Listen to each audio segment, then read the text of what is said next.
Boepumocoija, ñepotu, poesía. Volvemos a recordar qué son las poesías, su estructura, partes. Poesía ñeporabopyre ojepyahava haipyrépe, osẽva mavaapytu'ũgui térã ipy'ãmbytégui, ikatu avei oikuauka tembiasakue. Las poesías son las más bellas expresiones que salen de lo más profundo del ser. Se pueden expresar emociones, sentimientos, también pueden ser relatos históricos. Hetepy, ¿cuáles son sus partes? Su estructura. Ñerysy son los versos, ñerysyjaty estrofas, ñepujoja rimas. Y aquí tenemos un ejemplo. Chememby porãite, tupãme aguyje ame'ẽ, ko'ára nearambotýpe, chemborayhu porãite ndéve amog̃uahẽ. Bueno, vamos a volver a ver cuáles son los versos. Cada una de las frases son los versos. Ñerysy. En total tenemos 1, 2, 3, 4, 5 versos. El conjunto de versos son las estrofas. Ñerysy aty. En total tenemos una estrofa.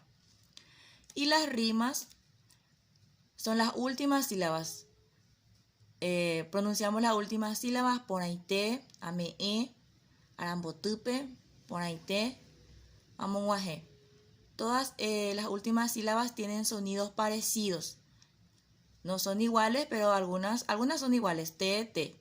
Las demás son parecidas. A eso se le llama entonces rima. En este caso, rima perfecta.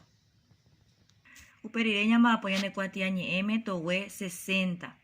Peteĩha he'i amo ñe'ẽ ha ahechakuaa ñe'ẽpoty retepy. Leo el poema y observo su estructura. Ahí tenemos otro ejemplo de la estructura de la poesía. Número 2. Amoimba ñe'ẽpoty ko'ẽju okára. Completo el poema ko'ẽju okára. Volvemos a leer la poesía para completar lo que falta. Número 3. Amoimba ñe'ẽpujoja. Completo las rimas. Ahí tenemos los espacios en blanco y al costadito están las imágenes con las palabras. Vamos a ir completando correctamente. Número 4.